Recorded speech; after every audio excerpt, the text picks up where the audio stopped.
mas o faqueiro destacava-se e houve uma espécie de passa-palavra e então vinham pessoas especificamente para ver o faqueiro.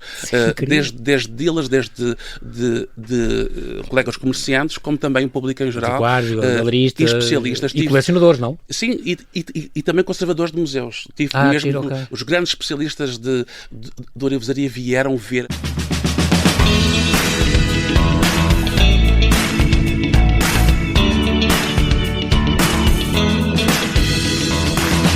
É só e mais nada um talher de ouro maciço. Repito, ouro maciço. Com quase 300 anos, encomendado pelo rei Magnânimo.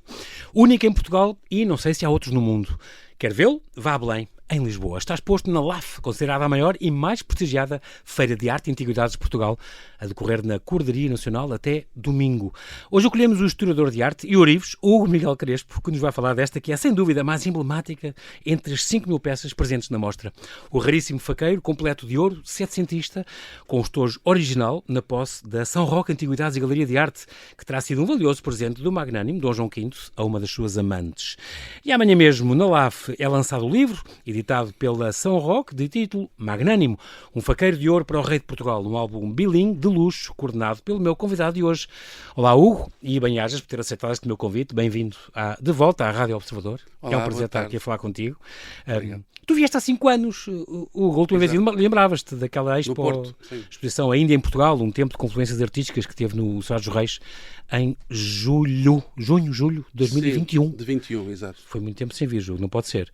Tu tens, desde pequeno, este interesse e este gosto por estas duas coisas, objetos, uma coisa que tu gostas muito, e culturas exóticas. Por isso é que passas tanto tempo na Índia? Sim, quer dizer, gostava de passar mais tempo na Índia, mas tento ir pelo menos uma vez por ano fazer a investigação com duas amigas minhas que são artistas e, portanto, a Constança Meira e a Teresa Seabra, e que são só amigas ou são mesmo também das tuas artes? São amigas e são a Teresa é joalheira e a Constança é artista plástica. Eu sei, portanto, porque as fotografias estão assinadas por elas, portanto eu sei. Claro, sim. São elas que se comentam as tuas viagens. Sim, portanto fazemos itinerários assim bastante intensos para conhecer à séria a cultura indiana, em várias partes da Índia. A Índia é gigantesca e, portanto, tem imenso para conhecer. Sim, é uma das minhas lacunas, gostava muito de conhecer. O Sri Lanka, sim, mas a Índia nunca fui. Quero muito ir. E tu fazes, aliás, coisas por anos, não é? Foste, se não me engano, em 2025 foi Goa, este ano Mumbai. Tiveste... Sim, em 25 tive 3 semanas em Goa, estive a ver templos hindus perdidos um bocadinho pelas zonas rurais. Os meus drivers não tinham sequer noção daqueles sítios e, portanto, desconheciam por completo. É absolutamente incrível porque estou a tentar estudar um pouco sobre a imaginária cristã feita em Goa, no território de Goa, mas claro que tem que comparar com aquilo que era produzido pelos artistas hindus, porque são os mesmos artistas, mas a produzir para clientes diferentes, uns para os hindus. Por isso é que tu dizes, é uma coisa como eu ouvi uma entrevista tua em que falavas nisso, a questão do indo-português. Isto são coisas tricky, porque não se deve dizer bem, porque eram feitos por artistas locais, mas eles não consumiam aquilo, portanto, era para depois exportar, não era?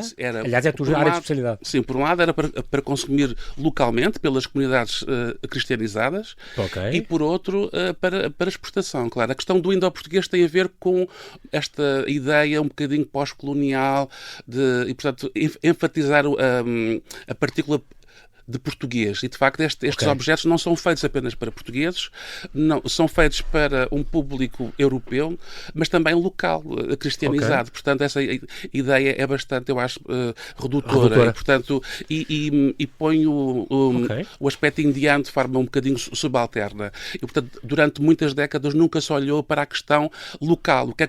Qual é o papel dos locais na criação destes objetos? Que, de facto, é imensa porque são eles que fazem. Os artífices, que fazem aqueles objetos, os arquitetos que fazem as obras de arquitetura, e isso não foi estudado. Isso hoje em dia é que está a ser estudado. Boa.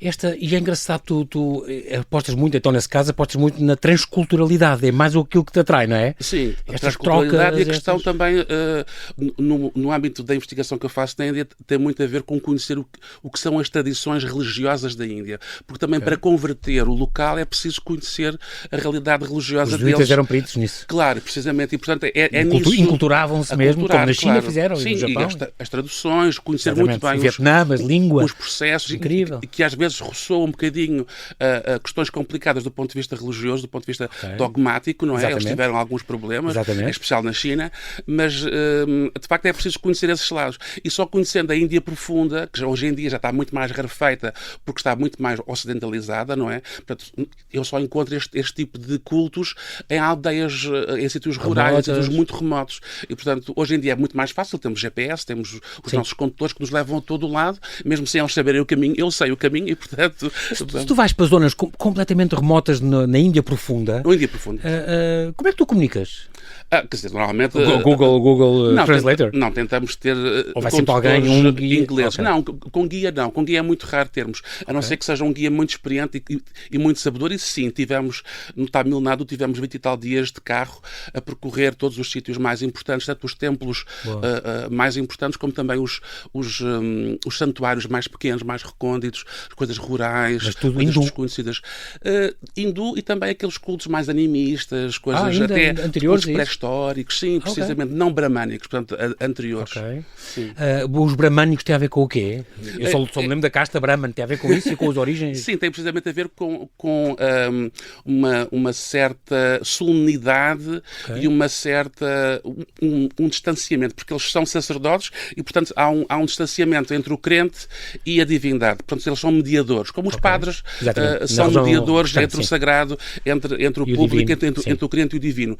Nos cultos mais primitivos, essa relação é direta e, portanto, são coisas mais xamânicas, são coisas mais animistas, e, portanto, que se mantêm ainda na Índia profunda, mas que foram, e na parte tribal também, mas que hoje em dia na Índia há umas campanhas políticas muito fortes para erradicar esse tipo de culto, realidade de religião. Cultos, e nesses casos, os templos concretamente desses cultos mais a ver com brahmanes e assim, são muito especiais? São cubas? São o quê?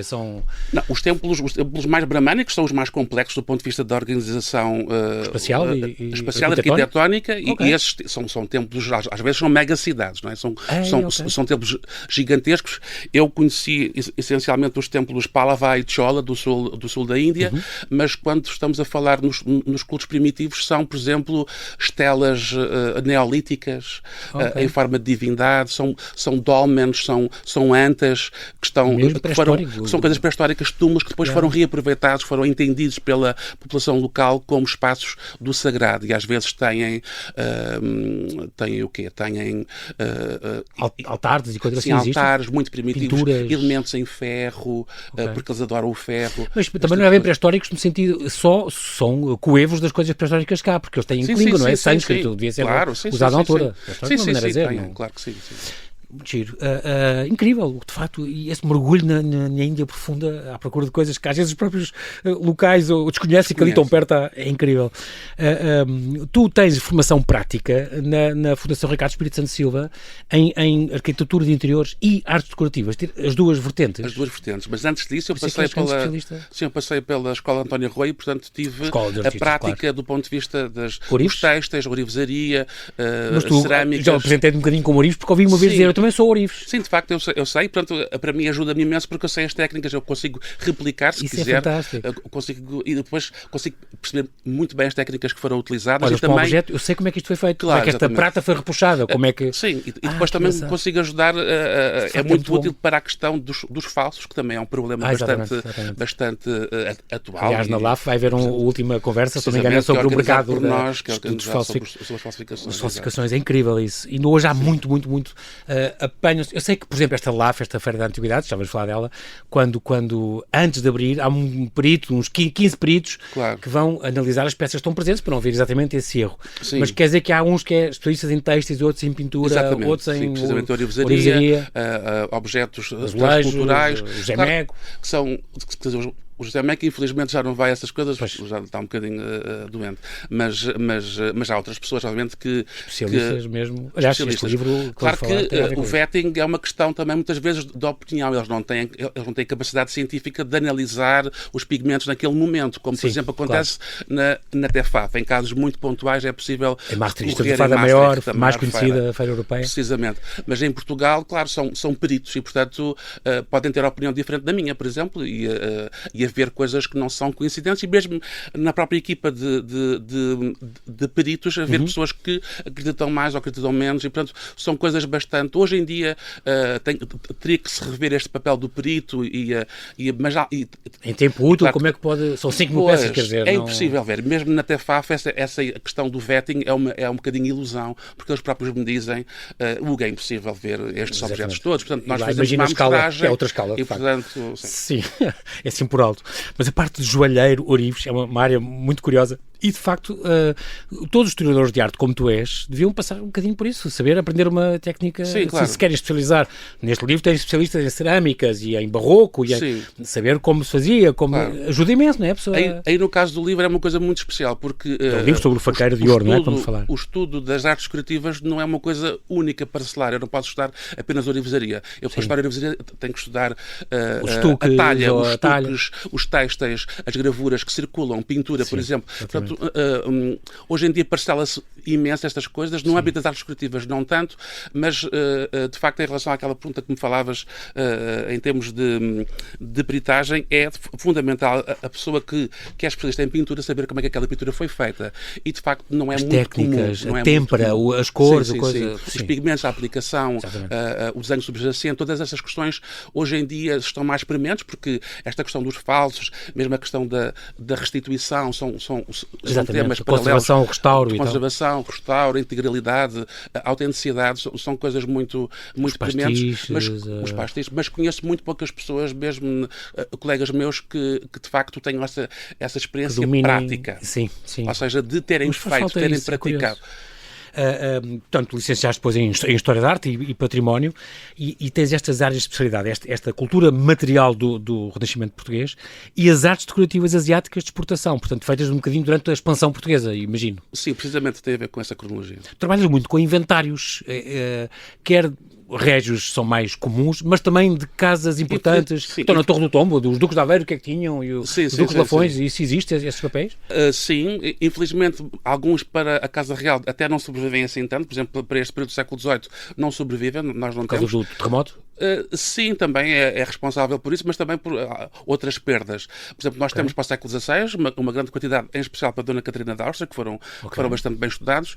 Depois temos inventários de casas aristocráticas. Houve um grande projeto também da Fundação Ricardo Espírito Santo sobre isso, e portanto puderam estudar alguns e publicar alguns inventários que são fundamentais, e também, por exemplo, os inventários subejamente conhecidos da Casa de Aveiro, que tem a ver com o processo que sofreram, e que esse arquivo está no Tribunal.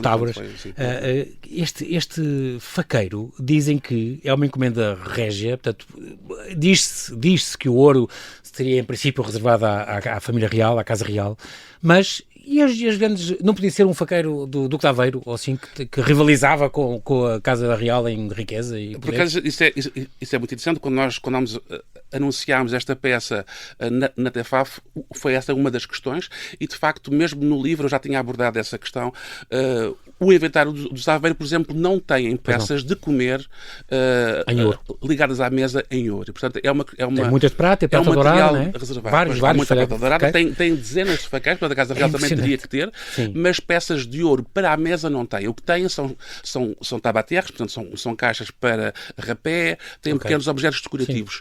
O que nos prova que se a Casa de Aveiro não tinha, que era uma casa que rivalizava e que teve aqueles problemas como passados no reinado de Dom José, se ela não tinha, é altamente improvável que outras casas tivessem, até porque é um investimento financeiro muito grande. Aqui, no caso deste faqueiro, estamos a falar de 1.400 gramas de ouro. Quase 1,5 kg de ouro, é extraordinário. Portanto, talhados de lingotes, estas colheres e estes garfos talhados diretamente de lingotes. Sim, foram forjados de lingotes, e nós fizemos também a análise científica do teor. Exatamente, isso é perfeito no livro. A parte final é até para a conservação e limpeza. Claro, fez-se uma análise ao material e a espectrografia e tudo mais alguma coisa. Sim. Nós sabemos os teores de ouro das peças, e o que é muito interessante é que dá para perceber que o teor das colheres é diferente do teor dos garfos e do teor das facas, porque os processos de manufatura também são diferentes. Portanto, isso é um planeamento do ponto de vista da oficina que é absolutamente extraordinário. Estas facas, aliás, são de aço, Mas não são, os cabos, por exemplo, não são em maciços de ouro, aí não são como as colheres são e os garfos. Claro, os garfos e as colheres são em ouro maciço. É um banho de ouro ou é folha de ouro? Não, é chapa de ouro, portanto é um ligote que é batido até se fazer uma chapa, depois é todo repuxado e cinzelado e por dentro tem uma massa, normalmente a massa usada massa de cutelaria, não é? Chamada de cutelaria, e depois tem a lâmina de ferro, ou de aço, neste caso, ferro com carbono, porque uma lâmina em ouro seria demasiado macia. Portanto, estamos aqui a falar de ouro de alto teor. Portanto, o ouro é extremamente maleável. Se tiver 24, aqui são coisas à volta dos 19, 20. Portanto, o que é que aconteceria? Dobrava? Claro. Não partia, mas dobrava, é isso? Dobrava, sim, dobraria. Okay. Sim. Por isso tem que ser de aço. É demasiado macio. E, portanto, as lâminas normalmente são de aço. Outra coisa que estamos aqui só, já aproveito e começamos já pelo fim, que é um bocadinho a falar deste faqueiro. Magnânimo, um faqueiro de ouro para o rei de Portugal, é este livro que vai ser lançado então amanhã. A coordenação é tua, é do Hugo Miguel Crespo. Este faqueiro foi apresentado é apresentado agora, e está neste momento na LAF, nesta feira de Antiguidades e Arte, ali na Cordoria Nacional, que vai estar até domingo, até dia 17. O livro sai amanhã, portanto, dia 14, é o lançamento. 13. Dia 13. E foi apresentado pela primeira vez nesta TAF, em Maastricht, nos Países Baixos, há um mês, que decorreu entre 14 e 19 de março. É sem dúvida a mais importante feira de arte e antiguidades da Europa. Tu estiveste lá. Este faqueiro causou uma grande sensação. Sim. Tanto entre o público geral... da exposição e estava, de facto, aquilo era central ali, aquele espaço estava lindo. O Mário Roca apresenta, obviamente, peças extraordinárias, todas, que rivalizam um pouco umas com outras, como é natural, mas o faqueiro destacava-se e houve uma espécie de passa-palavra e então vinham pessoas especificamente para ver o faqueiro. Desde dealers, desde colegas comerciantes, como também o público em geral. Galeristas, especialistas. E colecionadores, não? Sim, e também conservadores de museus. Os grandes especialistas de ourivesaria vieram ver as peças. Tu tiveste lá estes dias todos, 14 a 19 de março? Tive. Sim, claro, tu és um dos responsáveis por isto também, por este estudo. Não, o Mário Roca é o responsável e eu estive é dele, neste momento ainda é dele. No entanto, estava lá, mas não estava disponível para venda. Não está disponível para venda porque esta peça, nós não pedimos a licença de exportação, pedimos uma licença. Por isso autorizaram a sair do país, não? Nem podia, claro. Senão, provavelmente teria sido arrolado, o que não é o caso. Esta peça arrolado é nomeado como bem nacional que não pode sair de Portugal? Exatamente. E nesse caso não poderia sair de Portugal, a não ser, há peças que são arroladas, há peças que são consideradas Tesouro Nacional e que saem mediante despacho ministerial para exposições, em museus, do governo, claro. Com autorização especial, claro. De que é que consta este faqueiro? Portanto, são 18 peças, não é? 6 colheres, 6 garfos, 6 facas, com a tal lâmina em aço, do reinado de Dom João V. A raridade é uma coisa, tem um caráter de único. Isto é uma expressão que se usa para quando não se conhece no mundo inteiro outra coisa. É um dos poucos objetos de ouro do reinado de Dom João V que não desapareceu com o terremoto ou que foi derretido. É excepcional por ter sobrevivido. Os reis de França tiveram faqueiros de ouro, mas que foram derretidos. Claro, sim, porque o material, a materialidade, de facto, dita normalmente o fim deste tipo de objetos. Por isso é que são também peças do ponto de vista ornamental também muito de novidade, muito experimentais.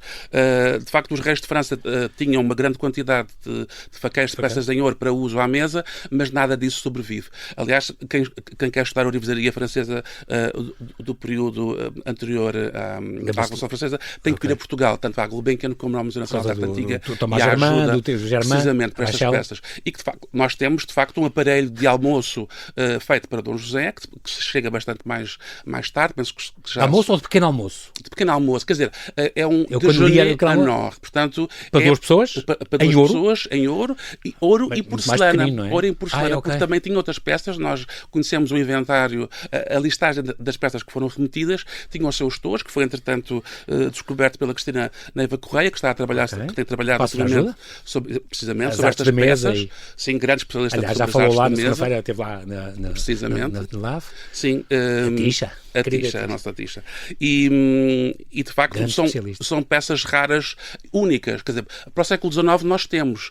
Para o século XVIII é que já é uma realidade um bocadinho diferente. Muito bem, o Miguel Crespo, vamos fazer aqui um brevíssimo intervalo e já voltamos à conversa. Até já.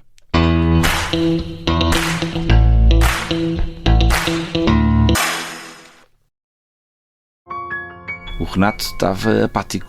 Ele parecia que não estava lá. As testemunhas, as mensagens, e os vídeos que ajudaram a polícia a desvendar a forma como Renato Seabra assassinou Carlos Castro em Nova Iorque. Até hoje, gostava muito de perceber o que aconteceu. Estes são os bastidores nunca revelados da investigação a um crime brutal. Os Ficheiros do Caso Carlos Castro é uma série para ouvir em 6 episódios que faz parte dos Podcast Plus do Observador. É narrada por mim, Joana Santos, com banda sonora original de Júlio Rezende. Último episódio. O júri chegou a uma decisão. Os Podcast Plus do Observador têm o apoio da Kia.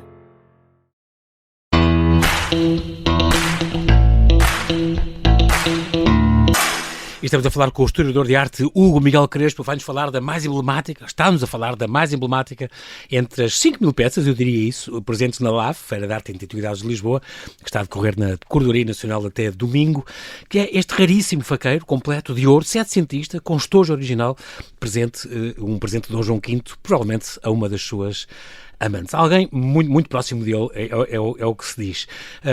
É um caráter excepcional, portanto, são palavras tuas no século XVIII na Europa. Não conheço outro, existem conjuntos para uma pessoa, mas assim, para 6 pessoas como este, não conheço outro.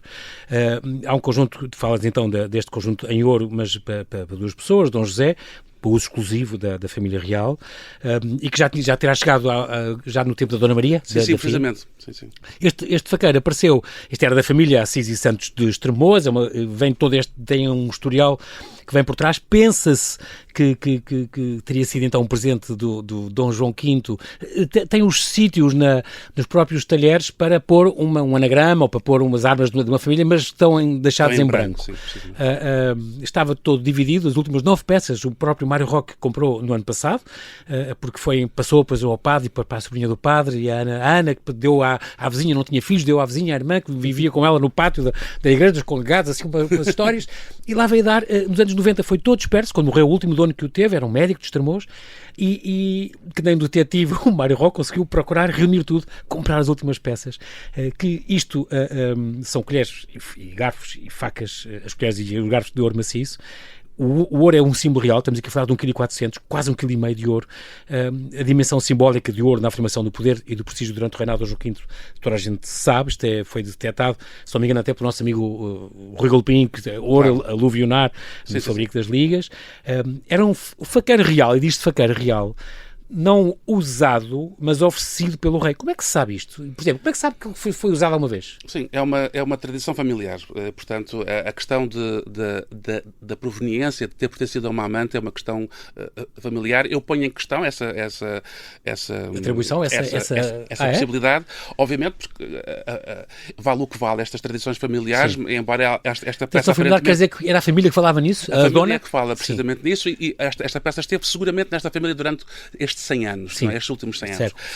Para trás, provavelmente pertenceu então a este padre Cristóvão Gonçalves de Varia, e para trás disso, antes ele seria o capelão desta Quinta Dona Maria, Quinta do Carmo, nos arredores de Estremoz, sim. Precisamente, que foi construída também entre 1718 e os meados dos anos 40 do século XVIII, e portanto, e que seria uma amante do rei.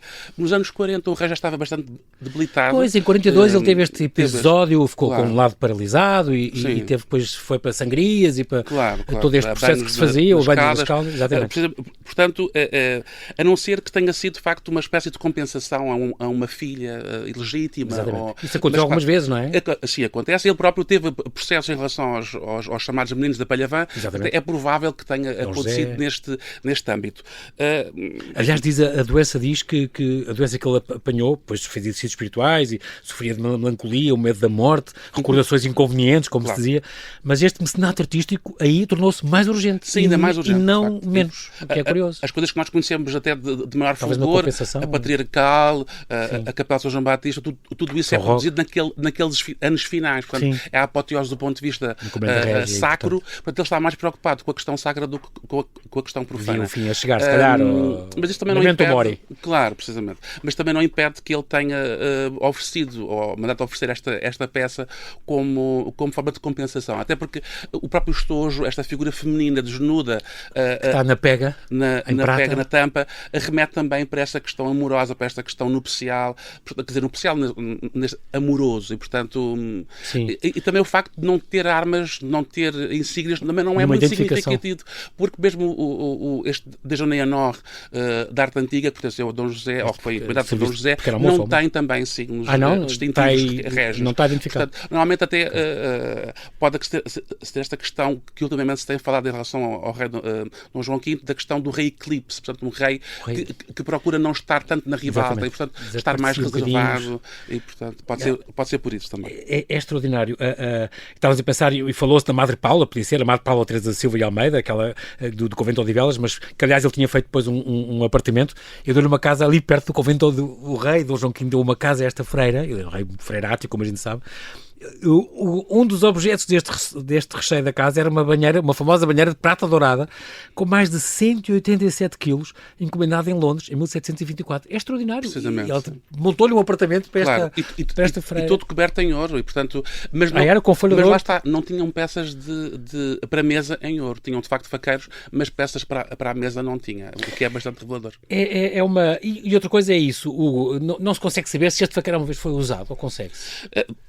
Nós não detectámos marcas de uso. Mas, por exemplo, ainda ontem houve dois visitantes que foram à feira que eram amigos desta família Assis Santos, da última proprietária, Luísa José, e a mãe desse senhor contava com muito orgulho que ela tinha comido em talheres de ouro. E, portanto, é possível que para ocasiões muito especialíssimas tenha sido utilizado, mas, claro, não ficaram marcas desse uso. Há outra coisa extraordinária que tem este faqueiro, que é o estojo original, que é lindo, um estojo em madeira, revestido a veludo de seda carmesim, tonalidade tradicionalmente reservada à monarquia, galão em fio de prata, até esta tampa muito curiosa, em plana, inclinada, exatamente, com esta Venus Victrix na tampa, esta figura, só a própria, as ferragens, a fechadura e tudo. Extraordinário. É extraordinário. É uma peça esteticamente, por isso é que eu gosto tanto da LAF, porque é lavar as vistas. Claro. A gente vê coisas, desde o Bugatti Junior, claro, vai estar, o Bugatti Baby, o carrinho elétrico, até os clásicos, todas as peças que lá estão, e o Mário Roque nesse aspecto leva sempre coisas fantásticas. É lindo. A propósito da tipologia destes talheres, portanto, aqui temos um bocadinho um barroco português, com estilo Régence francês, não é? E aqueles motivos, aqui já motivos rocaille, portanto já era uma novidade. Era uma novidade. A Casa Real é que era apta para esta experimentação, era muito vulgar. Precisamente. Portanto, ela combina estas peças, tanto as peças em ouro como as ferragens em prata, estão totalmente interligadas, foram desenhadas uma para a outra, apresentam este gosto pelos mascarões que vem de Pedro II, não é? Do estilo anterior, e com os elementos Régence, esta gradinha com as estrelinhas, esta treliça, estes elementos em C e em S, que são de uma gramática ornamental anterior, com este experimentalismo já rocaille, é o rococó, digamos assim, as asas de morcego, este tipo de coisas, não é? E o assimétrico. Precisamente. A questão assimétrica, acima de tudo, tem a ver com isso. Não era nada, era tudo claro, clássico. É uma evolução. E, portanto, nós aquilo que detectamos é precisamente esse experimentalismo que só acontece na cor. Portanto, depois é mais uma prova, do terremoto, porque nos permite datar de forma muito precisa, portanto, porque são coisas feitas em ouro que têm que ser feitas à moda, portanto, são perfeitamente adjornadas com aquilo que se passava na Europa de então. É incrível porque não tem marcas, é difícil atribuir a autoria, mas fala-se deste Manuel Roque Ferrão, que estava ativo em Lisboa entre o final... Entre 1728 e 1785, ele tem uma vida muito longa, morre com 90 e tal anos. E era um extraordinário ourives. Sim, que passou por todos os estilos, desde este barroco inicial até passando pelo rocaille e depois pelo neoclássico. Passou por todos estes estilos e, de facto, esta ligação com as peças em ouro tem que ver com a lâmpada de ouro que o Dom João V oferece à Custódia de Jerusalém. Que eu tive a oportunidade com o André Afonso aqui, quando foi aquela exposição que me ajudou imenso a ter acesso. Eu tive mais de uma hora a estudar de forma... Aquela lâmpada de ouro, que é uma peça absolutamente maravilhosa e que é tão extraordinária como esta peça. Portanto, sim, de facto, ter sobrevivido. Há obras, de facto, do mesmo autor, aqui fala-se citar neste livro, que é pela primeira vez aparece este copo em ouro, portanto, também de 1747, 1750, são 400 gramas em ouro, 20 centímetros, está aqui no livro, de uma coleção particular e que aqui é publicado pela primeira vez, que apareceu também há poucos anos. Normalmente pertenceria também à família real, porque este ouro é o mais certo. Que também pertence, ou teria pertencido a Dom João V, ou então a algum elemento, à rainha, por exemplo. Aqui, uma frase também vem aqui no livro: o rei comia só, raramente com a rainha, e nunca em público. Claro. Dom João V era assim, tinha ou eram os reis em geral que não... Não eram os reis em geral. De certa forma, os reis portugueses antecipam a questão francesa. Por exemplo, este retirar, esta questão da privacidade, do facto do rei ser inalcançável. Não, e ser, de facto, inalcançável. Portanto, só um círculo muito restrito é que tem acesso ao rei. Este rei eclipse, o tal rei eclipse, que tem a ver com isso. Mas, por exemplo, aquele quadro famoso que é o rei a servir chocolate quente, que era uma novidade, aí já é o rei com os amigos. Quer dizer, o problema é que essa pintura foi sempre muito mal estudada. E de facto não tem absolutamente nada a ver com isso. Aquela pintura, aqueles elementos, aquelas personagens não podem ser identificadas dessa forma.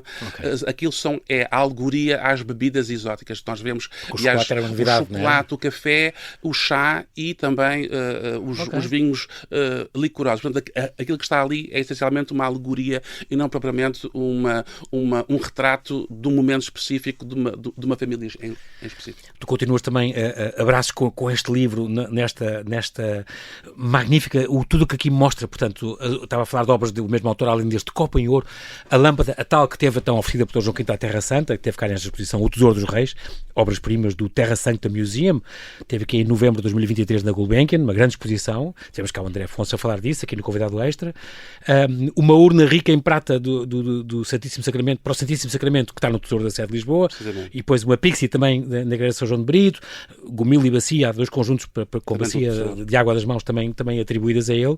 Atribuídas não, com marcas dele, e portanto... Aí tem marcas dele mesmo? Sim. E mesmo a Pixie também tem, de São João de Brito, também tem marcas dele, portanto dá-nos maior segurança na atribuição. Na atribuição, porque essas peças de ouro caem num certo vazio legal.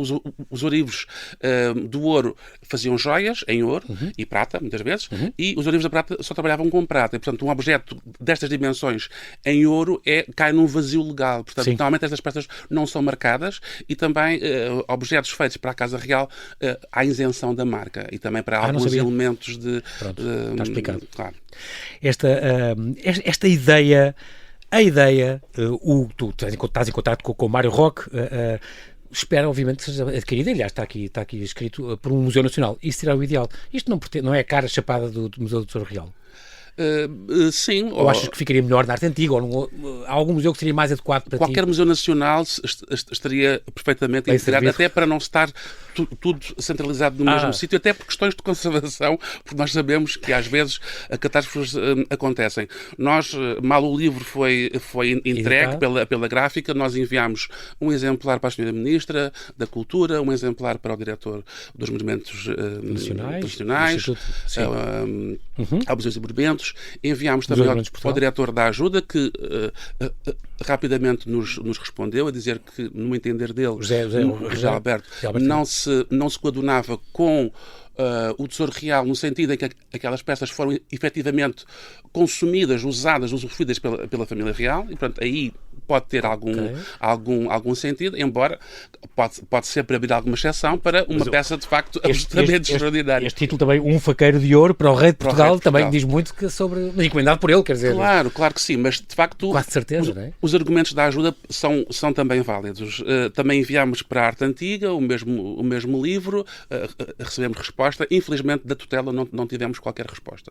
Portanto, mas até ao fim da feira tem esperança, tu e o Mário Roque, que gostavas que chegasse uma resposta, não gostavas? Sim, estamos interessados. Senão o quê? Isto vai ser vendido a um particular, a um colecionador? Ou a um museu estrangeiro? A um museu estrangeiro é difícil porque seria a questão de se pedir a tal exportação e, portanto, isso seria barrado. Infelizmente, em Portugal, não como Inglaterra, que as peças que são arroladas, de alguma forma, ou que são consideradas tesouro, têm que ser adquiridas numa janela de oportunidade, senão podem sair. Portanto, no caso inglês e noutros casos.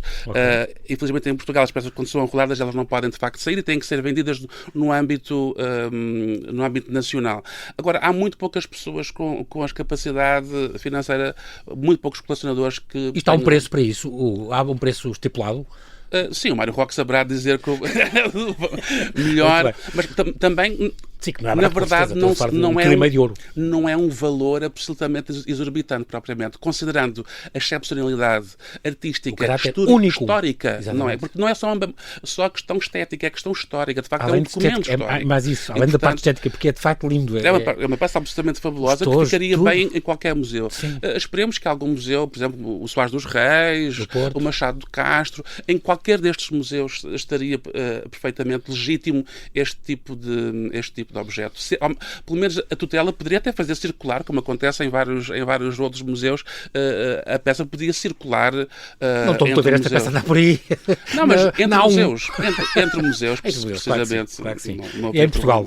Claro, em Portugal. O livro é lançado então amanhã, A Coordenação é Tua, do Hugo Miguel Crespo, com os contributos de António Filipe Pimentel, já agora menciono aqui, historiador de arte, especialista em encomendas régias e de barroco, o José de Monterroso Teixeira, historiador de arte também, especialista em arquitetura barroca, o Rui Galpino Carvalho, nosso amigo esmólogo, que é o esmólogo de eleição aqui deste programa, a Teresa Leonor Duval, que é historiadora de arte também, especialista em trocas culturais, Itália, Portugal, a Silvia Ferreira, que é especialista em talha barroca, a Teresa Pimenta Peralta, que é especialista em pavimentos cerâmicos, a Isabel Tissot e a Marta Manso são doutoradas em Física e Engenharia Física, e aí tem a ver com a parte, são conservadoras, analista de material do património e tal, muito importante.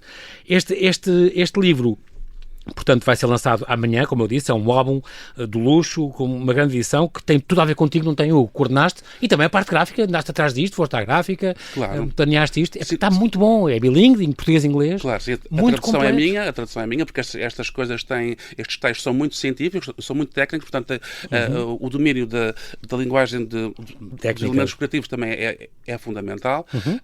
E depois, claro, tenho sempre trabalhado nos últimos anos, desde 2014, desde a minha primeira exposição no Museu do Oriente, tenho trabalhado com o Pedro Ramos Gonçalves, que é um designer excelente, e também com o Pedro Lobo, que é o fotógrafo de eleição. E, portanto, a peça foi ao Porto, o Pedro Lobo teve a fotografar no seu estúdio e, portanto, há sempre este cuidado muito grande com a questão gráfica. E, de facto, aqui é importante, está linda a parte da capa, que só tem o faqueiro, nem sequer tem título nem nada, está muito bem escolhido tudo isto. Quero dar os parabéns, porque o próprio livro é uma obra de arte, e esta obra de arte merece um livro com categoria e o caráter técnico, já aqui mencionei das pessoas, incrível. Só para dizer que esta feira, então, esta LAF 2026 vai estar na Cordoaria, inaugurou dia 9, vai estar até dia 17, domingo. É de segunda à sexta e domingo, das 3 às 9. No sábado vai estar até às 11 da noite, aberta. É a 23ª edição, são 2.000 metros quadrados, 39 expositores, mais de 5.000 peças. Só para lembrar que o ano passado, por exemplo, passaram por lá 15.000 pessoas. É, de facto, o mais relevante encontro nacional dedicado às artes e antiguidades, organizado pela Associação Portuguesa dos Antiquários. Vai haver algumas atividades que estão previstas, paralelas. Ontem foi o cotidiano à mesa real do Palácio da Ajuda, com a Cristina Neva Correia, nossa amiga do Palácio da Ajuda, já falámos dela. Hoje, então, está a ser agora um olhar sobre as pratas antigas e contemporâneas, um painel moderado pelo Anísio Franco, ali do Museu Nacional de Arte Antiga. Amanhã, então, é o lançamento deste livro que tu coordenaste, Hugo, pela Isabel Maier Godinho Mendonça, historiadora de arte e mestre em História de Arte também, e que é pós-graduada em Museologia, Restauro e Conservação do Património. Na quinta-feira, dia 14 às 6, o tema é Falsificações e o Mercado de Arte. É um painel moderado pela Vera Marisa, tal, que vocês organizaram também, não é? Sim, que é importante. Nós organizamos um chapter da Society for the History of Collecting, a que eu também pertenço, e é a Vera Marisa da Gulbenkian que vai moderar essa conversa. E sábado, então, dia 16, às 6 horas, sai o número 16 da edição de primavera deste ano, da A Magazine, pelo casal que também já passou por cá, Susana Jacobetti e João Bacelar, e que na capa tem a Cuca Roseta, no Castelo do Jurumanha, no Alentejo Profundo. Além deste faqueiro, para fechar, há algum objeto que esteja nesta LAF que tenha impressionado de maneira especial? Não vale dizer só as coisas do Mário. Sim, de facto, o Mário acho que congrega o maior número de peças assim extraordinárias. Tem uma pixie de um cibório que pertenceu à coleção de Dom Fernando II, que é uma peça absolutamente extraordinária, que surge no inventário manuscrito do próprio rei. Mas também... Este de 1694 tem aquela inscrição, sim, esta? sim, precisamente, que é uma peça Amado Dona Francisca, Maria. Exatamente. E depois também há duas Paulas Rego absolutamente extraordinárias, umas dos anos 60, outra dos anos 70. Enfim, há a Lourdes Castro, há a arte asiática. É engraçado que isso, é bom teres mencionado isso. De facto, a Graça Moraes, Júlio Pomar, a Vieira da Silva, José Escada, são imensos, e também isso, muitos no Mário Rock, que estão aqui representados, exatamente. Ele também tem lá dois... Tony Malaus, que se diz aqueles sanatórios pequeninos do Congo. Pequenininhos do Congo, precisamente. Dois bons pastores lindos. Tem um refrescador de copos de vinho em porcelana, que achei giríssimo, onde para pôr as bases, que apoiam, depois os copos lá dentro ficam dentro daquilo com gelo. Uma cruz trecentista, também de Luís Alegria, leva lá, uma coisa extraordinária. O Mário Rock, se não me engano, também leva esta arte chinesa, portuguesa, chinesa, para não dizerem do português. Sim, arte cristã chinesa feita para... Então Nossa Senhora e o Menino, mas tudo com as feições chinesas. Que tem a ver com o livro que eu fiz o ano passado e que também foi apresentado precisamente no mesmo dia, à mesma hora. Foi? Pronto, sim, então no dia 13. Este ano o assunto é bem diferente, então pronto, ficamos todos curiosos para ir a esta LAF, já sabe, Lisbon Art and Antiques Fair, na Cordoria Nacional, até domingo 17, todos os dias, das 3 às 9, sábado vai estar até às 11 da noite. Hugo Miguel Crespo, obrigado pela tua disponibilidade. Obrigado. Muito obrigado.